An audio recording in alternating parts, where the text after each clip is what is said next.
It was not thought out well. You know, they fucking really put work I think in. it was a microwave album. Yeah, right? they did it quick, but I feel like they thought about everything. Yeah, they basically like took advantage of all the little bit of time they had. They took advantage of all of it. There was not a moment spared or a moment wasted. They were working. You know, they knew what they were there for. They're working, and I haven't even seen the documentary. I can't wait to see it. One of my concerns, hip hop's hottest rap label. Yeah. I would say the motherfucking the front line. They're like they're leading the way as a group, as a label. Yeah, they're like on the forefront. There you go. I said front line. Yeah, on the forefront. They're like kind of showing other labels how it should be done. When you say showing other labels, what other labels are you talking about? Who do you think? TDE. Who do you think? Yeah. Who else? It's everyone. Like, there ain't nobody else doing it like this. Bro, check this. 343 invites, 1 studio, 12 studio setups, 4 cameras, 10 sleepless nights, 142 songs recorded, 257.65 gigs of music, 18 final songs, 34 artists, 27 producers, 9 Dreamville artists, 1 album. They didn't tell you how many piles of cocaine and how many bundles of Exos were there? They got to stay up for 10 days. Wasn't Boss? I think Boss had tweeted out something about being on acid. What, he was sitting there like this? Yeah. Yeah. They didn't say nothing about the drugs, but you know what? Say no to drugs. There's definitely drugs being passed around there. That's how you get brilliance in these things. It is, man, but you don't want to lean on it, y'all. No, you don't. You know what I'm saying? You lean on it too hard, then you can't do shit without it. Because then you'll just be shit without it. Yeah. You want to be the shit. You want to be the shit without it, and then do it. And do it, and then enjoy yourself while you're on it. Yeah. But when you come back down, then you go back to making your music. You know what I'm saying? Yeah. Otherwise, you're gonna be fucked. You're gonna be out here like Lil Wayne and Eminem. Yeah. All right. Not being able to recreate what y'all did when y'all were fucked up. Now, Dreamville. This is a full compilation.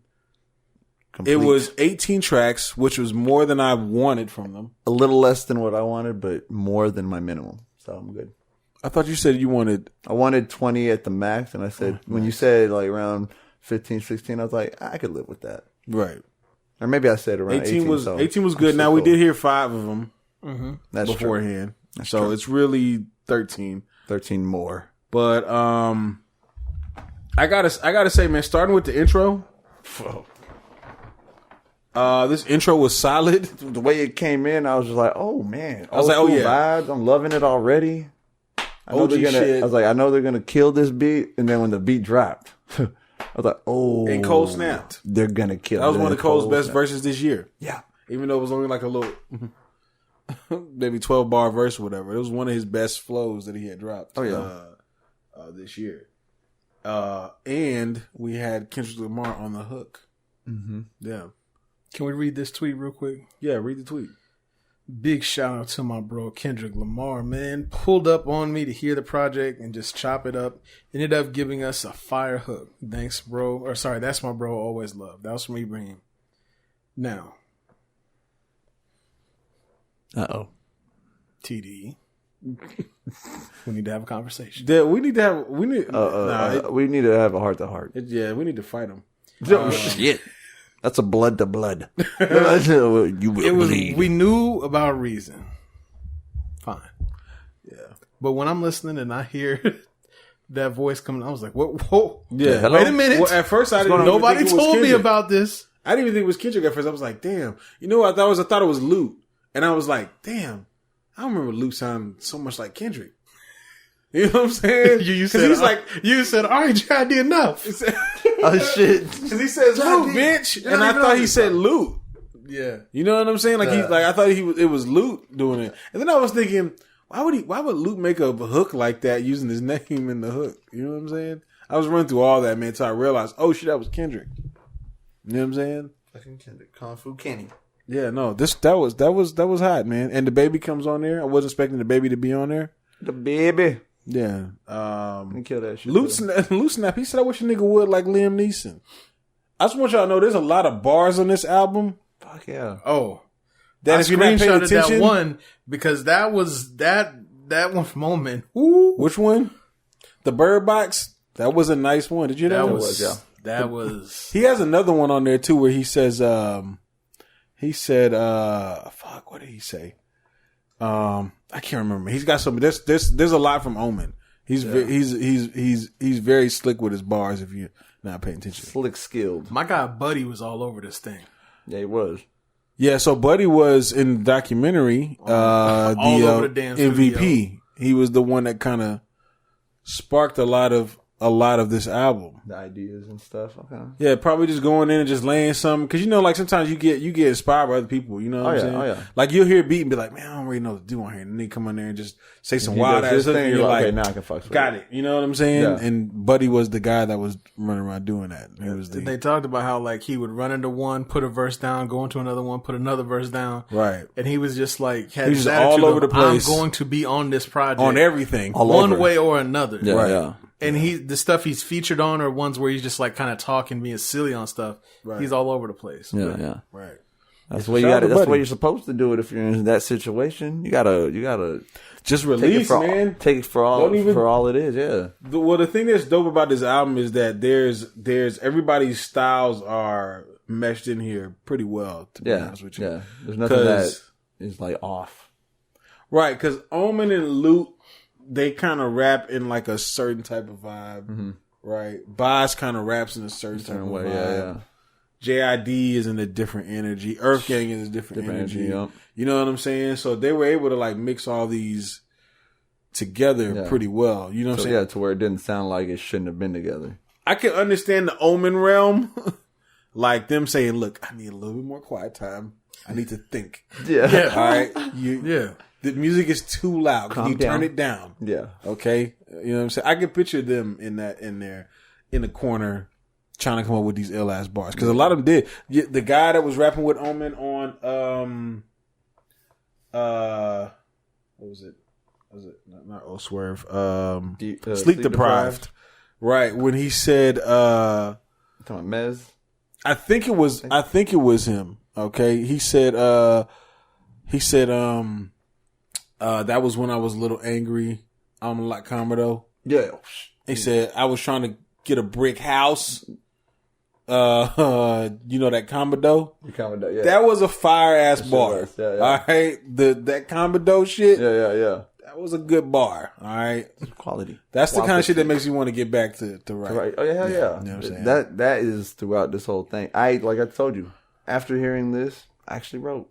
Today I was writing shit because yesterday I heard that. Right. The day before I listened to it, and just to really be fresh with it, and then I listened to it over and over. I kept listening to it. That's the part of rap that I miss though, when like people would like do shit like that, and you go, "Oh, damn, that was pretty clever." Yeah.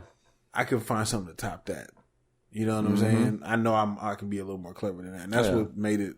It inspires. I mean, at times you hear something, and then you already without thinking of it, you make their bar better, right? Because you thought of something that they didn't at that point, right? But they inspired you. You know, they opened your mind. So I mean, yeah, this album's full of that shit. I was over here just fucking soaking it all in and just rapping in my own head at times, right? Like while they're rapping, after I already heard it already because I wanted to hear what they said, but after hearing that, there's times that I just start spitting because I'm like, this shit is so hard. I wish I was there when they made this one. What did y'all think of the beats, like all together? Like great quality, great. Yeah, it sounded perfect for the. You could tell they worked on this fucking album. Like this was not nothing that was, it was not thought out well. They fucking really put work. I think it was a microwave album. Yeah, right? They did it quick, but I feel like they thought about everything. Yeah, they basically like took advantage of all the little bit of time they had. They took advantage of all of it. There was not a moment spared or a moment wasted. They were working. They knew what they were there for.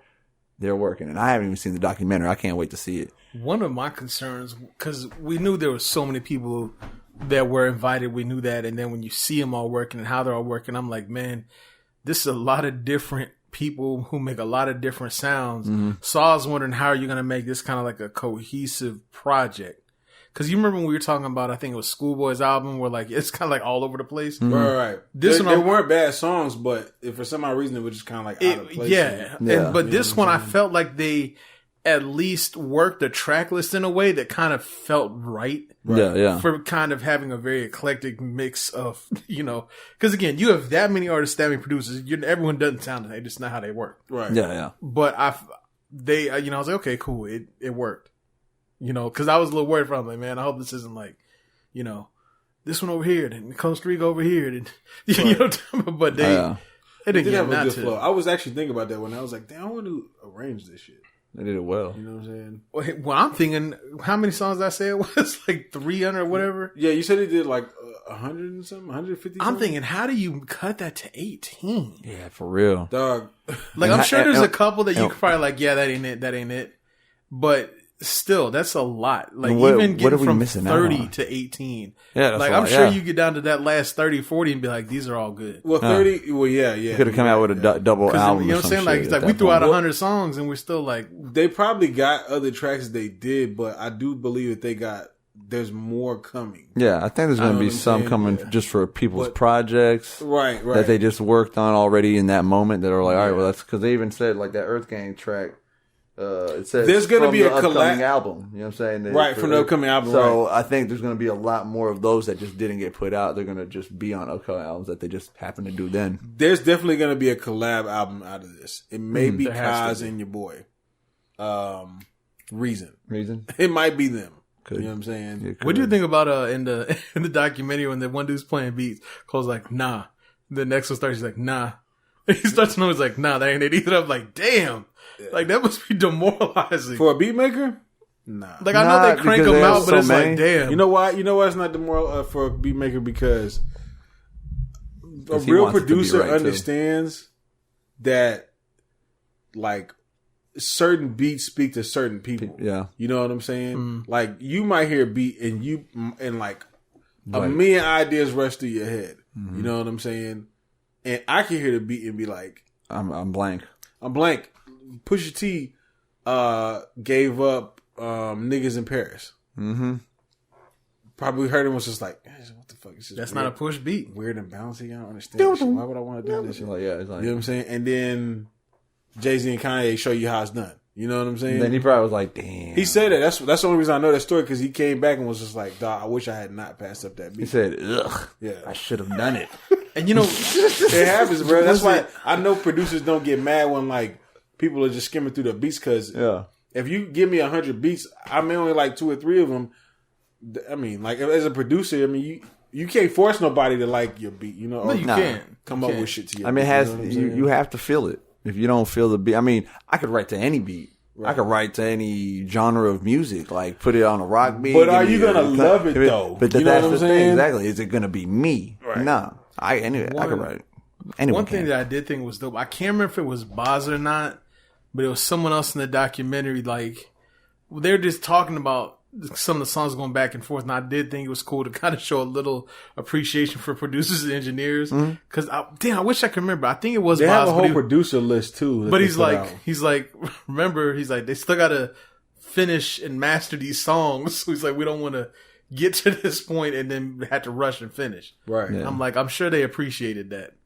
Because you figure it's one thing when you're getting hype all the energy and rapping and do that and smoke and drink, do whatever you're doing, and it's another thing to be sitting at the computer with everyone like just wilding around you. Right.